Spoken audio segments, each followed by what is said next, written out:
Bom dia. Que os dados em saúde são uma boa ideia, estaremos todos de acordo. Mas nos próximos minutos, gostaria de vos mostrar que esses dados são também um admirável mundo novo para a saúde de todos nós. 33 zettabytes. Foi este o volume global de dados que circulou pelo mundo em 2018. Eu não faço ideia do que é esse volume, mas vejam só esta imagem. 1 zettabyte é o equivalente a 75 mil milhões de iPads, da capacidade de armazenagem de 75 mil milhões de iPads, que é o suficiente para cobrir um estádio de futebol e fazer uma coluna de 560 km. Isso é 1 zettabyte, multipliquem por 33. Esse foi o volume de dados que circulou em 2018. Em 2025 é esperado que o volume seja 5 vezes superior, para 181 zettabytes. Extraordinário. Atualmente, 35% de todos os dados que globalmente estão a ser armazenados são gerados pelo setor da saúde. Mas no futuro, com a demografia e com os avanços no setor, essa proporção será muito maior. E é por isso que a União Europeia pretende criar um espaço europeu de dados em saúde. Um espaço único, harmonizado, para maior partilha e acesso de dados em saúde. Falo de registros eletrónicos de saúde, dados de genómica, entre tantos outros. Servirão para melhores cuidados de saúde a prestar, mas também para uma aceleração da investigação e desenvolvimento de novos tratamentos e até, e muito importante, para apoiar melhores decisões de políticas em saúde. Os dados em saúde são a alavanca que esperávamos para novas conquistas. E a inovação digital alimentada pelos dados em saúde poderá ser acelerada e criar inúmeras oportunidades e avanços. Desde logo, e comecemos pela promoção de saúde e prevenção da doença. Prevenção da doença é algo que está ao nosso alcance e é um futuro que está a chegar. Imaginem a importância de saber que temos mais predisposição para determinada doença grave. Com dados de genoma, é possível prever os riscos de doenças oncológicas e agir sobre elas mais cedo. E todos sabemos que agir mais cedo significa ter melhor prognóstico. Imaginem também o desenvolvimento acelerado, que novos tratamentos ou vacinas, e hoje todos sabemos a importância que há em desenvolver rapidamente novos tratamentos ou vacinas, que com a inteligência artificial, a varrer bibliotecas e milhões de compósitos e moléculas que antigamente demoravam anos a ser analisadas, é possível melhorar e por estas e por outras vias acelerar exponencialmente a investigação clínica. Estamos a falar de uma medicina cada vez mais personalizada, mais preventiva, com melhores níveis de eficácia e menos efeitos adversos. É isto que precisamos como pessoas, é isto que queremos como potenciais doentes. Biomarcadores poderão ajudar-nos a antecipar o surgimento da doença. Acima de tudo, ajustar para o perfil genómico de cada doente o tratamento mais indicado. Aquele tratamento que vai ser mais efetivo e que vai ter melhores resultados para o doente. E avanços, como as CAR-T, que já vamos ouvindo falar, são dos melhores exemplos de medicina de precisão que temos até hoje, no qual as células do próprio doente são reprogramadas e reintroduzidas no organismo para que essas mesmas células ajam sobre os alvos oncológicos específicos e assim combaterem a doença. Falamos de esperanças médias de vida de doentes que passaram de 2 meses para 10, 15 anos ou até mais.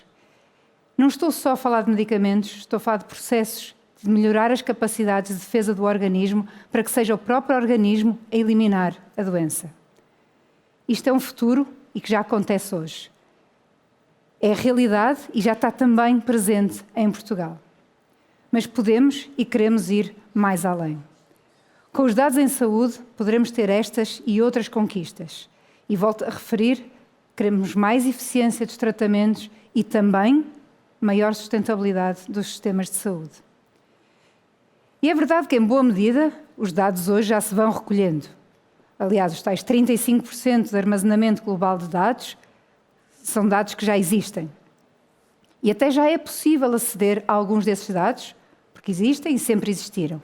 O que é importante é que esses dados não estejam a apanhar pó, digamos assim, num arquivo qualquer físico de um determinado hospital, e que esses dados não sejam acessíveis ou operáveis a mais pessoas, para além do médico ou do profissional de saúde que guarda com a sua experiência estes resultados.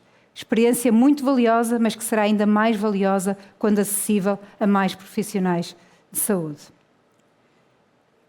Este conhecimento, uma vez que esteja ao alcance de uma tecla Enter, terá outra rapidez e de forma harmonizada, sendo acessível e reutilizado por todos, é este conhecimento que vai gerar melhor saúde. E damos um exemplo prático. Imaginem que sabíamos, por exemplo, no Alentejo, quantos casos houve nos últimos anos de infarto agudo do miocárdio? Que idade tinham as pessoas? Como é que foram tratados? Será que o tratamento com aspirina fez sentido nos infartos de miocárdio para pessoas maiores de 80 anos? Que a taxa de hemorragia suplantou o número de reinfartos? Que tratamentos trouxeram, de facto, resultados melhores no médio e no curto prazo? No dia em que tivermos estas respostas acessíveis e tratáveis desta informação, seremos capazes de tratar melhor os doentes. E não só tratar melhor os doentes, como também dimensionar melhor o sistema de saúde, centrado nas pessoas e cada vez mais sustentável. Numa alusão fácil de entender, em vez de pensar, posso dimensionar o sistema para atender X doentes, porque tenho X camas num determinado hospital Y, poderemos passar a saber, através dos dados, quantos doentes será previsível termos e quantas camas teremos de garantir em determinado hospital. Isto é uma enorme diferença.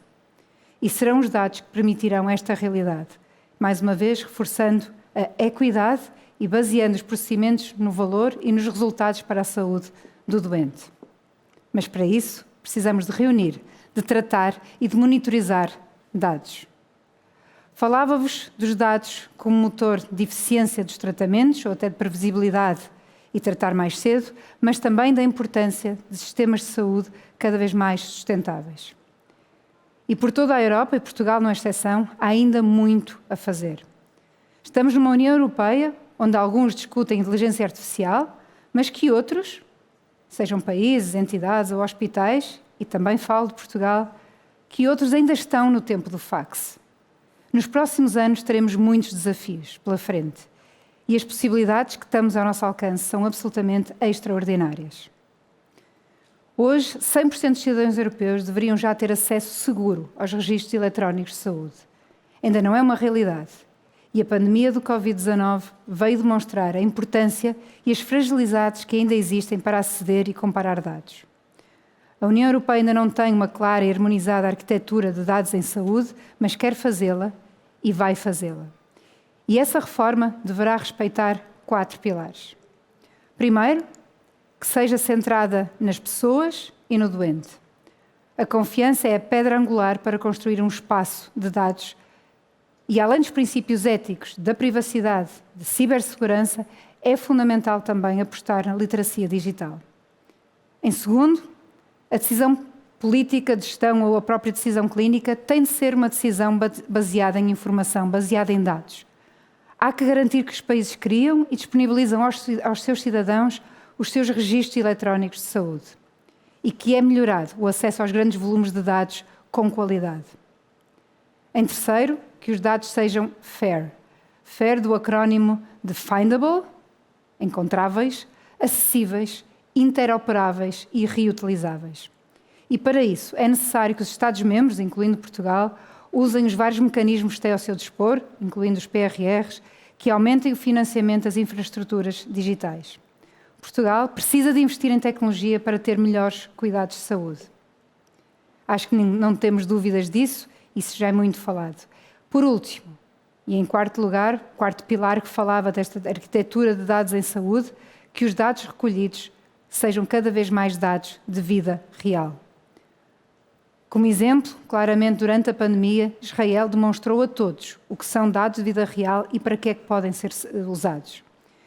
E a verdade é que com evidência de dados de vida real é possível medir o impacto das decisões, avaliá-las em tempo real. E claramente as autoridades portuguesas e europeias estão cada vez mais apostadas nestes tipos de estudos e a tomá-los em consideração para as suas decisões. Na Europa, estamos a ser trilhados caminhos neste sentido que têm de ser valorizados e robustecidos. E dou-vos 2 exemplos de algo que já está acontecendo na Europa e que Portugal também está incluído.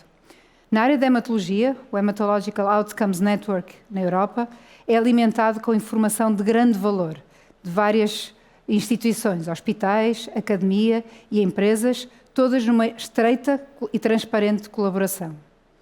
Como segundo exemplo, o European Health Data and Evidence Network, o EDEN, que procura harmonizar 100 milhões de registros eletrónicos de saúde para a investigação.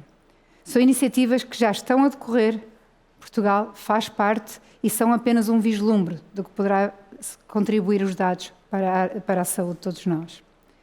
Estes dados, como eu dizia, são parte integrante de uma reforma que já está a acontecer e temos também que acrescentar esta questão do Value-Based Healthcare.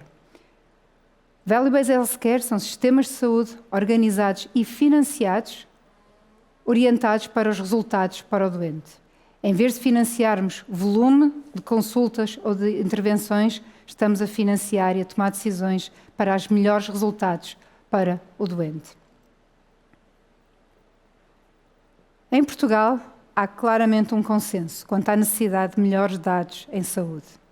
É preciso uma visão clara para o setor da saúde e garantir que estes 4 pilares são cumpridos na construção desta estrutura de dados em saúde, sempre a pensar no benefício e com retorno para as pessoas.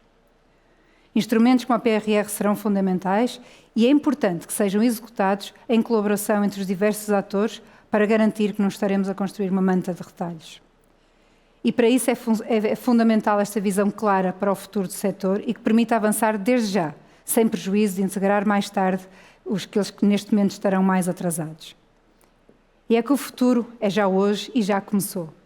Deixem-me dar-vos um último exemplo. No Reino Unido, em parceria do Governo com diversas entidades, está já criado um biobank com o objetivo de melhorar a prevenção, diagnóstico e tratamento de cancros, doença de Alzheimer e doenças cardiovasculares.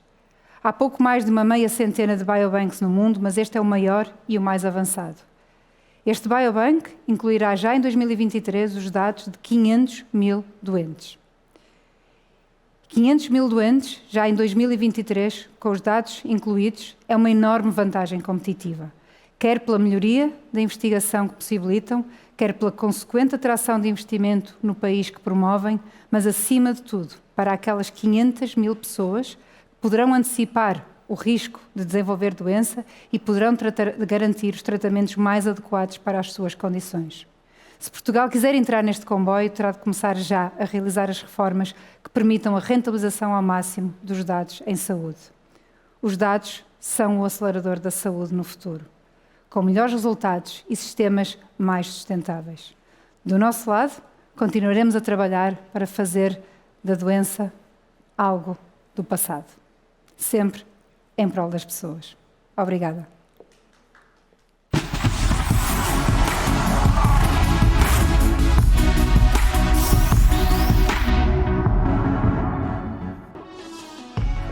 Agora já cá está. Não posso cumprimentá-la. Obrigada, Filipa. Senhoras e senhores, agora sim, agora podem dar um aplauso, que agora é que é a Cira da Filipa. Senhoras e senhores, Filipa Mota e Costa, muito obrigada, Filipa. Obrigada, Filma. Diretora-geral da Janssen Pharmaceutical Company, da Johnson & Johnson. Queria agora deixar-vos com...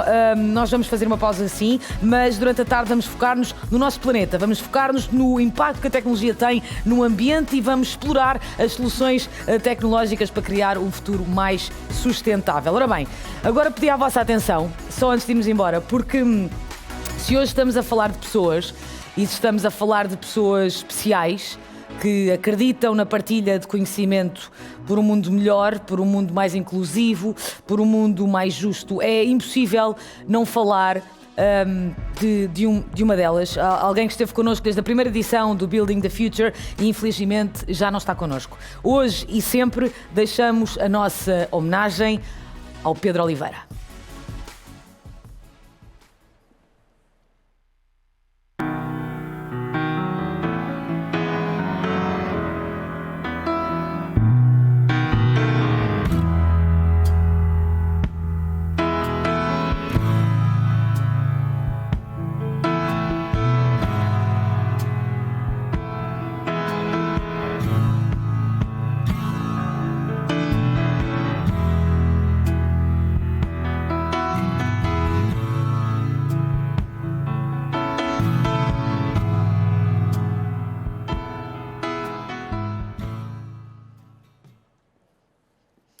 Obrigada, Pedro.